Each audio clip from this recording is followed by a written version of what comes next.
నేపథ్యంలో క్షేత్రస్థాయిలో అధికారులు అప్రమత్తంగా ఉండాలని జిల్లా కలెక్టర్ అన్నారు. బుధవారం చేకుంట మండలంలోని కర్నాల్పల్లి గ్రామంలో ఐకేపీ ధాన్యం కొనుగోలు కేంద్రాన్ని పరిశీలించారు. ఈ సందర్భంగా జిల్లా కలెక్టర్ రాహుల్ రాజ్ మాట్లాడుతూ తుఫాన్ ప్రభావంతో కురుస్తున్న వర్షాల వల్ల రైతులకు నష్టం వాటిల్లకుండా ముందు జాగ్రత్త చర్యలు తీసుకోవాలని జిల్లా కలెక్టర్ రాహుల్ రాజ్ అధికారులకు సూచించారు. కొనుగోలు కేంద్రాలకు రైతులు తరలించిన వరి ధాన్యం నిల్వలతో పాటు ఆయా ప్రాంతాల్లో ఆరబెట్టిన పంట ధాన్యం వర్షానికి తడిసిపోకుండా రైతులకు టర్పాలిన్లను అందుబాటులో ఉంచాలని అన్నారు. తుఫాన్ ప్రభావం గురించి రైతులకు తెలియజేస్తూ అప్రమత్తం చేయాలని కలెక్టర్ సూచించారు.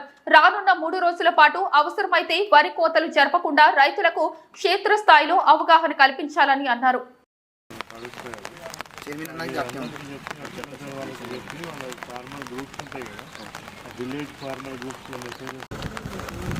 వర్షం తగ్గినాక స్పీడప్ చేయండి. వర్షం ఉన్నప్పుడు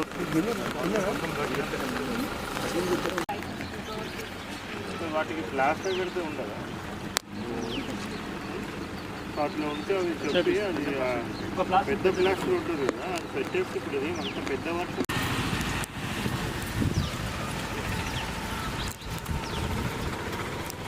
వీటన్నిటి కూడా కింద ఉందా?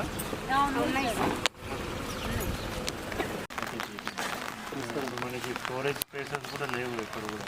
సో అది ప్రాబ్లం అవుతుంది. ఆల్రెడీ వచ్చి ఇంటికి కాలుతాన్నట్టు ఆల్రెడీ కాంట్రాక్ట్. సో అవన్నీ కొద్దిగా ఏమైనా అయిందంటే మళ్ళీ వాళ్ళు పైన కింద చేసి ఎండ పెట్టుకోవచ్చు. ఇది అయిపోయింది తీయడం అంటే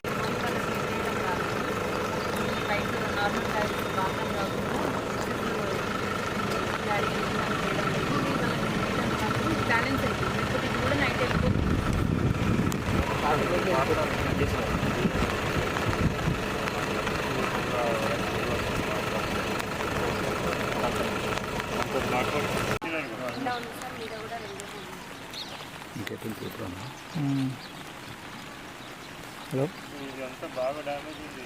చేకుంటా వస్తున్నాం తుఫాన్ కానీ మీ దగ్గర కుండలో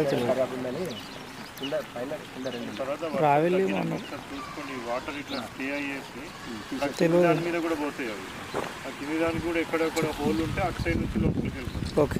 సో ఆ బస్సాలు కూడా మళ్ళీ ఒకసారి తగ్గినాక ఒకసారి మళ్ళీ తీసి చూసుకోండి. అట్లనే మరిన్ని అప్డేట్స్ కోసం మా ఛానల్ని సబ్స్క్రైబ్ చేయండి.